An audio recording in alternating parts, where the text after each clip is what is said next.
Bonjour à toutes et à tous et bienvenue dans un nouveau Rage Guide qui n'était pas prévu à la base puisque le sujet dont on va parler aujourd'hui est tombé il y a peu en début d'année et ça risque d'être compliqué à traiter, ça va faire jaser forcément. On va parler de Pierre Orcaz, ce fameux streamer qui a été ban de Twitch à vie.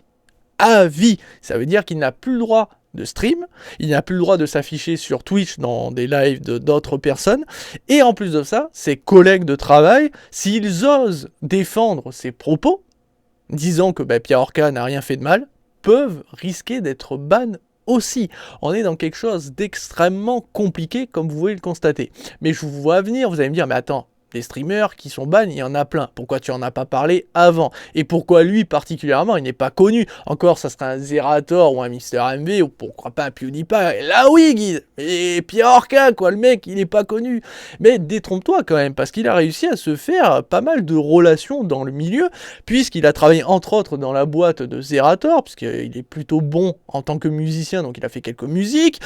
Derrière, il a fait des vidéos de gameplay avec des Skyheart, Sardoche et même Zerator, donc pour dire qu'il a réussi à se faire pas mal de relations qui l'ont aidé à se faire une petite communauté Twitch qui lui a permis de gagner de l'argent puisque sur Twitch, il a reçu pas mal de dons qui lui permettait entre autres de subvenir à ses besoins personnels, mais aussi à celui de sa femme et de ses enfants. Parce que oui, cet homme a une femme et des enfants, même s'il a l'air très jeune, et qu'il est assez particulier au niveau de son look. Effectivement, c'est un ovni dans le milieu de Twitch. On apprécie, on n'apprécie pas, je n'en ai strictement rien à foutre. Moi, ce qui m'importe, c'est le sujet de base, son bannissement à vie, justifié ou injustifié. Techniquement, il est justifié par rapport à certains de ses propos qui, effectivement, suivant le contexte et aussi suivant l'interprétation, ça peut être très compliqué. On sent qu'il a une manière de parler qui peut extrêmement choquer, mais je suis désolé, pour moi, on est en 2020, la liberté d'expression, elle existe. Alors attention, je ne suis pas en train de dire que Twitch n'est pas dans son droit. Il faut savoir que Twitch a une politique extrêmement compliquée, et il le dit ouvertement, l'incitation à la haine, l'homophobie, le racisme, la nudité, tout ça, c'est prohibé, c'est interdit, et si on ose quand même le faire, on sera sanctionné de suite. En plus de ça, Pierre Orca, c'est personne, c'est un streamer parmi tant d'autres. Donc Twitch va pas se prendre la tête à dire, bon écoute, t'as fait de la merde, on te sanctionne, mais attention, la prochaine fois, c'est définitif. Non, ils font directement. Bien entendu, ils ont certainement monté un dossier, ils ont certainement vérifié que les propos qu'a eu Pierre Orca pendant un live, c'est pas qu'un sur un seul, c'est sur plein d'autres, et à ce moment-là, ils ont dit, ok, là on agit en conséquence, là on peut pas faire autrement, t'es obligé d'être sanctionné. Bien entendu, Pierre Orca ne peut pas se défendre, puisque comme j'ai dit, Twitch en a rien à foutre, mais c'est vrai que quelque part, normalement, Pierre Orca aurait le droit, comme n'importe quelle personne, de pouvoir se défendre et dire, écoutez, ce que je dis, c'est ma pensée, mais il faut pas mal l'interpréter aussi. Parce que moi, suivant ma manière de l'interpréter, c'est totalement différent. Et c'est le cas. Suivant la manière dont on interprète, le message n'est clairement pas le même. Mais comme on est en 2020 et qu'on est supposé être beaucoup plus ouvert d'esprit, on tolère beaucoup plus les différentes religions, les différentes sexualités, les différentes couleurs de peau, même si je sais que c'est plus compliqué et que malheureusement il existe encore toujours de la haine envers la différence, mais on sent qu'avec les nouvelles générations ça part dans un meilleur côté, mais en fait on gagne en ouverture d'esprit, mais malheureusement derrière la liberté, la liberté de penser, la liberté de s'exprimer dans ton cul. Et c'est fort dommage parce qu'on peut constater que par exemple les comiques sont en train de le subir. On l'a vu avec Dieudonné, alors je sais que lui c'est par rapport à différents propos, mais forcément il a été boycotté derrière, donc il peut plus vraiment travailler quelque part. On l'a vu aussi avec Bigard qui est pointé du doigt maintenant par rapport à des vannes qu'il a fait il y a des années, mais aujourd'hui on les tolère plus du tout, c'est interdit, donc ferme ta gueule Bigard en gros. Et on constate aussi qu'il y a une certaine inégalité parce que là j'ai pris l'exemple de deux comiques, mais j'aurais pu parler d'autres personnes, mais on le voit que certaines personnes qui travaillent à la télévision, comme Éric Zemmour, eux sont en droit de s'exprimer, ont le droit de dire tout et n'importe quoi, ils ne seront jamais sanctionnés. On l'a vu aussi avec TPMP et l'apologie du viol, une vidéo que j'ai faite et que je vous invite à regarder, mais c'est pour ça que je ne vais pas rentrer dans les détails, mais ces personnes qui ont dit tout et n'importe quoi comme de leurs mots, qui ont incité presque au viol, eux ont le droit. Ils ont le droit de le dire, hein, on ne sanctionne pas. Et d'ailleurs, ça a beaucoup moins gueulé qu'avec ce qu'a dit Pierre Orca. Alors que, je suis sincère, ce qu'a dit Pierre Orca est beaucoup moins violent que ce qu'a dit Delormeau et TPMP en général. Mais bon, c'est comme ça, hein, le fait est qu'on soit populaire, le fait est qu'on ait des milliards de personnes autour de nous, qu'on soit riche, permet d'outrepasser certaines règles, certaines lois, ce qui fait que certains se trouvent au-dessus de tout et peuvent se permettre de parler de tout et de rien sans être sanctionnés. Et en vrai, normalement, la liberté d'expression, c'est donner ce droit-là. Vous avez le droit de dire tout et n'importe quoi. Si ça choque, mais on s'en branle, parce que tu as le droit de t'exprimer, tu as le droit de dire ta pensée. Mais aujourd'hui, on dit que la liberté d'expression existe, mais il y a certaines règles à respecter. Donc tu as le droit de dire certaines choses, et pas d'autres. Si tu oses les dire, tu seras sanctionné. Alors pourquoi ? Il y a encore une fois de l'inégalité. Certains utilisent certains propos, disent des choses comme totalement choquantes, qui devraient être sanctionnées, mais ne le sont pas. Comment on peut l'accepter ? Eh bien, vous allez voir qu'avec Pierre Orca, c'est exactement la même chose. Alors, vous allez voir, dans le lien dans la description, il y a un thread gigantesque écrit par Nathalie. Parce qu'en fait, un soir, elle est tombée sur Pierre Orca, sur un de ses streams, où il était en train de dialoguer avec sa communauté, des gens qui ont l'habitude de sa personnalité, de sa manière de penser. Et on lui pose différentes questions, et lui, il y répond simplement, avec sa vision de la vie. Forcément, une vision qui ne correspond clairement pas à tout le monde, à une manière de penser.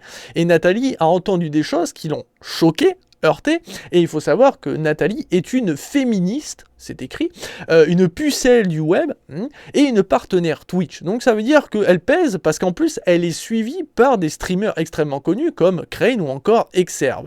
Et en gros, elle a écrit un thread, et vous pouvez voir, c'est un pavé César, où elle est en train de reprendre exactement tout ce que dit Pierre Orca dans ce live unique. Bien entendu, il y a eu d'autres lives, mais là, elle a pris celui-là. Vous allez me dire, mais elle a ouvert le débat. En gros, elle a vu des choses, enfin, elle a entendu des choses qui l'ont choquée, ce qui peut être normal, elle l'a interprété à sa manière, et elle a demandé à sa communauté, bon écoutez, il faut qu'on débatte de ça, j'ai entendu des choses, c'est inacceptable, est-ce que vous pensez que c'est moi qui interprète mal, ou voilà.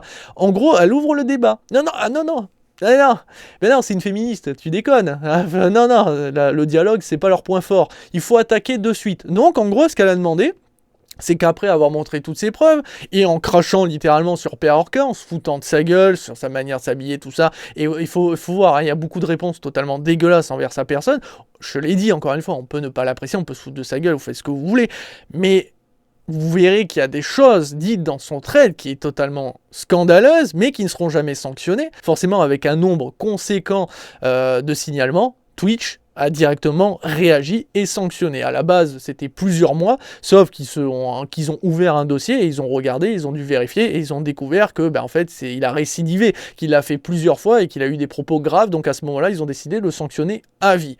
Donc ce qu'a fait Nathalie était bien dans un sens parce qu'elle a vu des choses qui l'ont choquée et elle a voulu réagir, mais à ce moment-là, elle aurait dû le faire intelligemment en disant on ouvre le débat, moi je vais signaler parce que ça m'a choqué, maintenant faites votre propre avis avec ce que je vous donne comme information. Elle a montré des clips et tout qui montraient qu'effectivement il y avait des propos assez scandaleux, en tout cas qui peuvent choquer facilement, suivant encore une fois comment on l'interprète et suivant le contexte. Puisque derrière, elle a fait de l'incitation à la haine. C'est de la haine pure et dure, et il faut savoir que c'est illégal. On peut sanctionner ça. Mais le souci, c'est comme elle l'a fait pour une bonne cause, parce que c'est une féministe, et qu'elle voulait protéger les valeurs des femmes, et dire « Oh mon Dieu, regardez cet homme, on parlait comme ça au Moyen-Âge, c'est d'un scandale en 2019 d'avoir ce genre de propos, il faut le sanctionner, cet homme mérite d'aller au bûcher », c'est de l'incitation à la haine. Mais d'un côté, elle a le droit d'inciter à la haine, et Pierre Orca n'a pas le droit de s'exprimer librement. Bienvenue en 2020. Par contre, il y a des choses que je ne peux pas vraiment accepter. Comme je l'ai dit, par exemple, sur un des passages où elle dit « Si une fille te met dans la case meilleure amie, c'est que tu n'as pas montré assez de virilité ou d'alpha pour qu'elle puisse ressentir en toi un modèle de reproduction. » Et du coup, homosexuel en fait. Enfin voilà, ça c'est une partie qu'elle a entendue dans le live, qu'elle a retranscrit en thread. Ça c'est un message parmi 30 autres. Effectivement, quand tu lis ça, tu peux être choqué, mais il a le droit de s'exprimer. Il a le droit de le dire. Je suis désolé, ça, enfin, on peut pas sanctionner ça, liberté d'expression. Par contre, il y a un clip qui, lui, est un peu plus troublant et qui peut être sanctionnable et qu'elle a mis en avant en priorité, c'est le clip où on voit Pierre Orca répondre à une question d'un de ses viewers qui lui dit « Bon ben voilà, je suis attiré par une fille, j'ai un peu du mal à m'exprimer, enfin je vais pas lui dire, donc je ne sais pas comment lui montrer mon affection, enfin voilà. » Et donc t'as Pierre Orca qui dit, en s'amusant quelque part, et en même temps il est sérieux, hein, parce que c'est ça peut-être sa manière de penser. Tu vas devant elle. Pas de bonjour. Tu vas devant elle. J'ai déjà expliqué sa stratégie. Tu vas devant elle, ok? Tu fixes un temps. Tu marques une pause. Tu vois, genre. T'es pas obligé de prendre une pause, mais tu marques une pause, ok? Normalement, c'est la première fois que tu vas la voir, elle va te dire bonjour. Et au moment où elle te dit bonjour, tu marques entre 2 et 5 secondes de pause, ok? Et tu la regardes fixement, ok? Tu entrouves un peu la bouche. Comme ça, tu te dis, ouais, genre, vas-y, arrose-moi. Non. Et puis ensuite, tu l'embrasses. Et ça, c'est le clip qui a été montré. Un des clips qui a été utilisé pour sanctionner Pierre Orca, parce qu'en gros, on est en train de montrer que Pierre Orca approuve le non-consentement. Donc en gros, violer une personne, littéralement, puisque aujourd'hui, le consentement, c'est surtout verbal. On doit avoir la permission de faire quelque chose, sinon on considère que c'est un viol. Et c'est normal, hein, en vrai, ça c'est logique. Même pour un smack, ça peut être considéré comme un viol, puisqu'on prend une personne sans son consentement, et c'est pas normal, et c'est pas tolérable. Et d'avoir ce genre de propos sur Twitch, c'est interdit. C'est écrit, c'est un peu comme de l'incitation à la haine, ben là c'est de l'incitation au viol. Le souci, c'est qu'on montre une partie de la discussion. Mais il faut savoir qu'il a aussi dit derrière, par contre, tu l'embrasses, mais si tu vois que ça s'est mal, enfin que en gros la personne a mal pris, tu sens que dans son regard ça s'est pas bien passé, qu'elle a été choquée ou voilà, tu n'insistes pas. C'est fini, c'est mort. Ça veut dire que la personne en face n'est pas réceptive. Fin de l'histoire. Par contre, on parle d'une personne on parle de personnes qui se connaissent. Là, on parlait pas d'aller dans un métro et de dire oh, cette fille, elle me plaît bien, d'aller la voir et lui rouler une galoche alors que tu la connais pas du tout. On parle d'une relation entre deux personnes peut-être amicales qui se connaissent, mais on sait pas si ça peut aller plus loin. On sent qu'il y a des petits jeux de regard et tout, donc oui, normalement, on devrait discuter. On devrait demander, je suis peut-être vieux jeu, mais quand c'est l'histoire du premier baiser ou d'essayer de tenter quelque chose, je peux demander à mes grands-parents, je peux redemander à mes parents, à mes meilleurs amis, à mon entourage, et systématiquement, en général, le premier baiser, ça n'a jamais été avec l'accord. Je sais que c'est pas forcément très bien, mais même moi, mes premiers baisers, il n'y a pas eu de « Bon, écoute, voilà, je t'apprécie, ça fait des années, j'ai écrit un contrat qui stipule que, voilà, j'aimerais t'embrasser, donc est-ce que tu m'y autorises? Si oui, tu signes, sinon, fin de l'histoire. Voilà, c'est pour toi, merci. » Non, ça s'est jamais fait comme ça. Enfin, peut-être qu'il y en a qui l'ont fait, et bravo à vous, mais en général, le premier baiser, la première caresse, ça se fait instinctivement, ça se fait sans l'accord. C'est pas bien, dans un certain sens, mais quand on parle de relations, c'est toujours très compliqué, surtout encore plus en 2020 et avec les années qui vont arriver, ça va être compliqué d'interagir en premier, de faire le premier pas, de faire la bonne chose en fait. À chaque fois, ça sera discutable. On pourra dire, ouais, mais t'aurais dû faire autrement, t'aurais dû en parler et tout, mais tu te dis, est-ce que ça casse pas un peu la magie? Est-ce que il y a tellement de choses qu'il faut pas faire, mais en même temps, si tu le fais, c'est magique. Le premier baiser, même quand il n'est pas attendu, quand il est spontané, c'est magique. Alors que si tu le demandes, ça perd un peu de son charme. Mais en même temps, ça devrait être fait comme ça. C'est toujours compliqué. Mais en tout cas, ce que dit Pierre Orca, c'est sa pensée, c'est sa manière de voir la chose. Il ne dit pas clairement, vous avez envie d'une fille, sautez-lui dessus.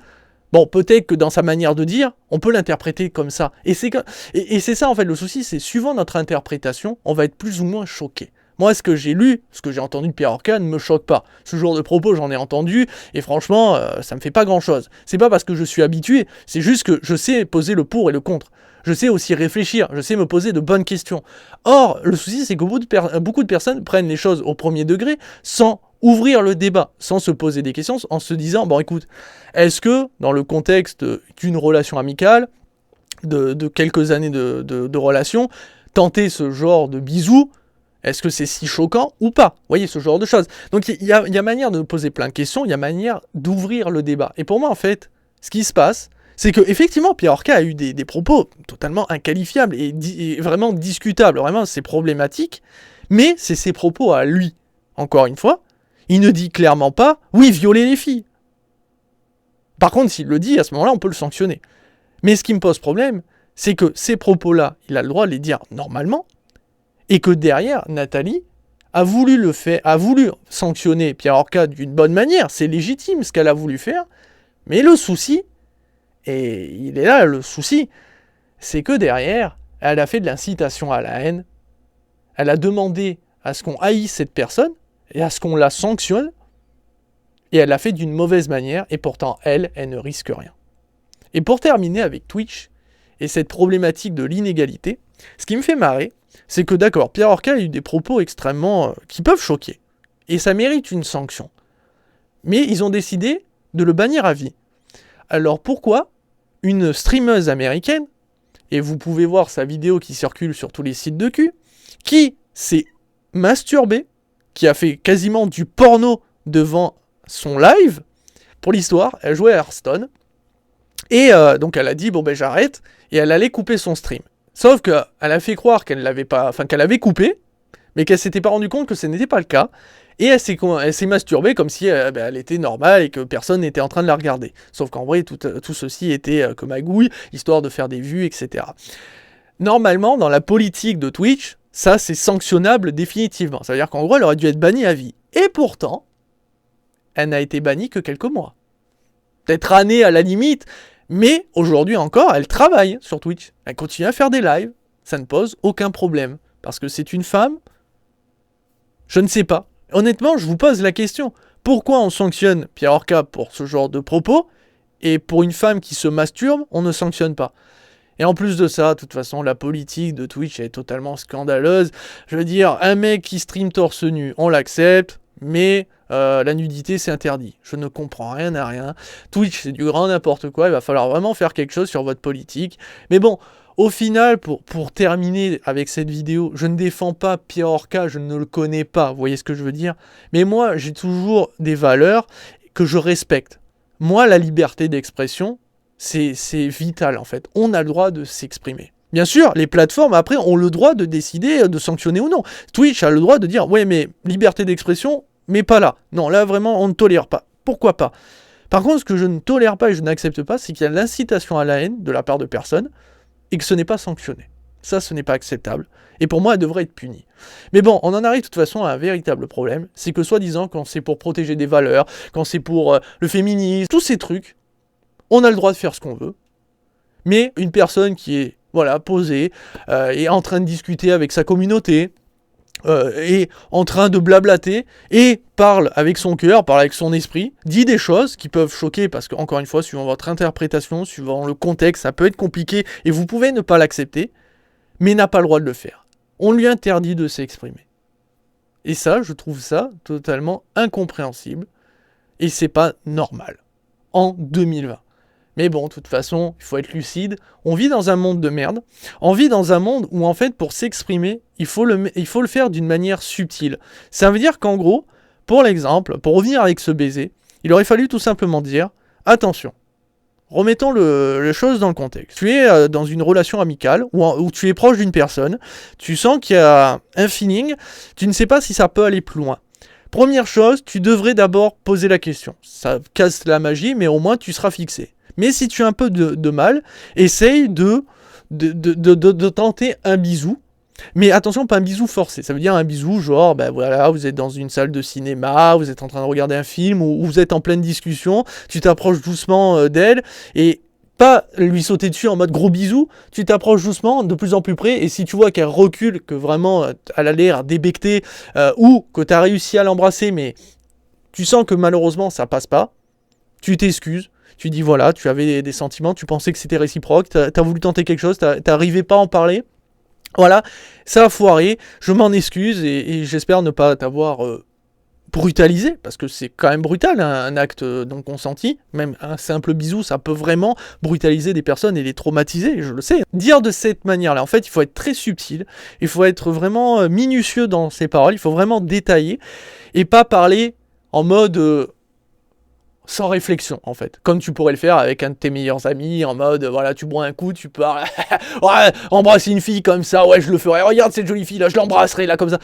Ce genre de discussion, vous pouvez les avoir entre vous, mais quand vous parlez sur Internet, quand vous parlez à votre communauté, sachant qu'on ne sait jamais, une personne qui ne vous connaît pas et qui ne connaît pas votre manière de voir les choses va venir vous voir, faites-le toujours d'une manière subtile. Même moi, dans mes vidéos, je suis quelqu'un qui parle avec un ton assez condescendant. J'avoue que là, par exemple, Nathalie, c'est une personne que je croiserai, je lui chierai à la gueule, littéralement, vraiment, sincèrement. Hein, voilà, je ne peux pas blairer ce genre de personne, ça me débecte. Mais je sais qu'il faut faire attention, parce que la manière d'interpréter peut créer des problèmes. C'est pour ça qu'encore une fois, cette vidéo, je sais qu'elle va créer des soucis. Des gens vont tomber dessus, vont se dire, mais Guide, t'es un gros connard, Pierre Horker, c'est une grosse merde, ils vont me sortir tout un tas de choses. Sachez une chose, si vous avez des choses à dire, ouvrez le débat. Je suis là pour débattre, au contraire. J'ai mes torts, j'ai des raisons. Vous voyez ce que je veux dire? Je ne dis pas la science infuse. Mais là, ce que j'ai dit, c'est mon cœur. Vous voyez, c'est ma façon de voir les choses, ma façon d'interpréter. Je vois qu'il y a des incohérences avec la politique de Twitch. Je vois qu'il y a des incohérences. On crache sur PRK, mais on crache pas sur Nathalie, alors qu'elle fait de la merde. Vous voyez, je vous donne des détails, je vous donne des points. Bien sûr qu'il y a beaucoup de choses à dire sur PRK, sur tous ces lives. Là, j'ai pris tout ce qui a été montré sur un thread, et c'est pour ça que je vous mets le lien dans la description, mais vous verrez qu'il y a encore plein d'autres messages qui sont plus choquants que ce que j'ai pris. Là, j'en ai pris un ou deux, mais il y en a tellement d'autres. Et forcément qu'on aurait pu faire une vidéo de 4 heures, on aurait pu débattre là-dessus, mais c'est pas mon objectif. Je voulais vous montrer qu'il y a des incohérences, et que par rapport à mes valeurs, par rapport à ma façon de voir la vie, il y a un problème.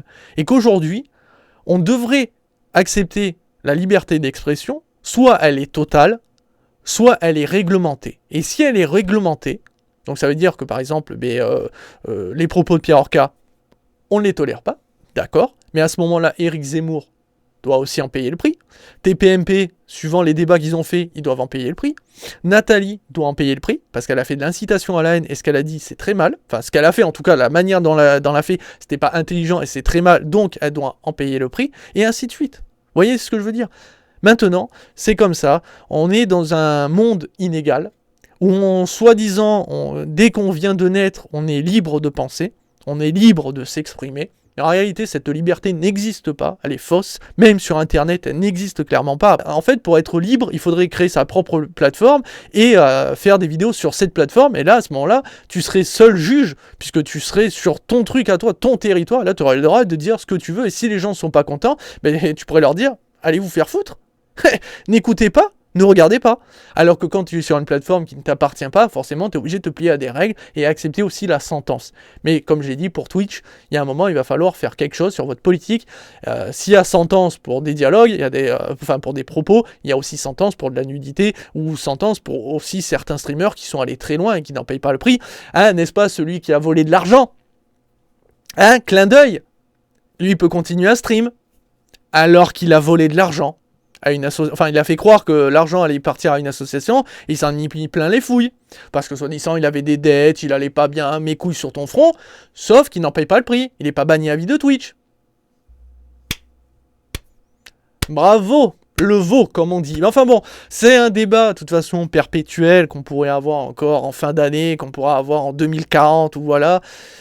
Cette vidéo, je veux pas qu'elle crée encore plus de problèmes envers Nathalie, envers Pierre Horka. Je vous demande pas d'aller insulter gratuitement ces personnes, ou même Twitch, voilà. Non, non. Ce que je vous demande, c'est d'ouvrir le débat. Parlez, discutez, posez le pour et le contre. Ouvrez votre esprit, posez-vous les questions. Est-ce que vraiment ce que dit Pierre Horka est si grave que ça? Est-ce que vraiment c'est choquant? Est-ce que ça mérite d'être sanctionné? Oui, non. À vous de faire votre débat, à vous de discuter. Et en discutant, on ne trouvera pas forcément la solution miracle. Mais on évitera aussi ce genre de conneries. Parce que pour moi, Pierre Horka mérite d'être sanctionné, mais pas à vie. Bien entendu, vous allez me dire, oui, mais on s'en branle, il y a Mixer, il y a YouTube, il va s'en sortir. Oui, mais je trouve que là, on est allé extrêmement loin, alors qu'encore une fois, il y en a qui ne seront pas sanctionnés. Ou alors, il y en a qui ont été sanctionnés, mais à demi-mot. Ou il y en a qui ne le seront jamais, comme celui qui a volé de l'argent. Il est sanctionné par sa communauté, qui vont peut-être pas regarder à nouveau ses lives, et qui vont lui cracher à la gueule, mais il pourra continuer de stream. Vous voyez, c'est pas égal, ça n'a aucun sens. Enfin bon, bref. Je vais pas radoter beaucoup plus. Cette vidéo était imprévue puisque je suis tombé sur cette actualité dernièrement. J'ai suivi l'affaire puisqu'il a fallu quand même que je m'informe un petit peu. J'ai pas voulu aller dans tout le trade à 100%. J'ai pris quand même quelques points. C'est vrai que quand tu lis ça, tu te dis ah ouais, on est dans un autre monde. Mais après, quand tu réfléchis, quand tu te poses de bonnes questions, tu peux l'interpréter de 1000 manières qui peuvent être plus ou moins choquantes. Et encore une fois, si tu trouves que c'est choquant, tu peux signaler, tu peux débattre, tu peux en parler, mais tu n'incites pas à la haine. Voilà, c'était un nouveau Rage Guide sur Pierre Orca. Maintenant, si vous voulez débattre avec moi, les différents réseaux sociaux, communiquons. Si vous voulez m'insulter gratuitement, sachez juste une chose, ça m'en touche une sans faire bouger l'autre, mais sincèrement, vous êtes très très mal tombés, les insultes ne me font rien parce qu'on est sur internet, je ne vous connais pas. Si vous voulez m'insulter, faites-le si ça peut vous permettre de vous libérer, mais sachez que ça n'avancera rien. Au contraire, venez juste me dire, guide, t'es con, regarde ces propos-là, vous me montrez les trades, vous me montrez les dialogues, vous me montrez des screenshots, vous me montrez un clip, vous me dites, voyez, là, c'est ce qu'il dit, c'est honteux, c'est scandaleux, tu peux l'interpréter de 1000 manières, il dit de la merde, il mérite d'être sanctionné, et à ce moment-là, on avance. Débattons, discutons. Liberté d'expression, oui ou non. Ça, par contre, malheureusement, je pense que la réponse, nous l'avons tous dans le cul. En attendant, je vous dis à très très vite et à très bientôt pour toujours plus de contenu. Ciao, ciao.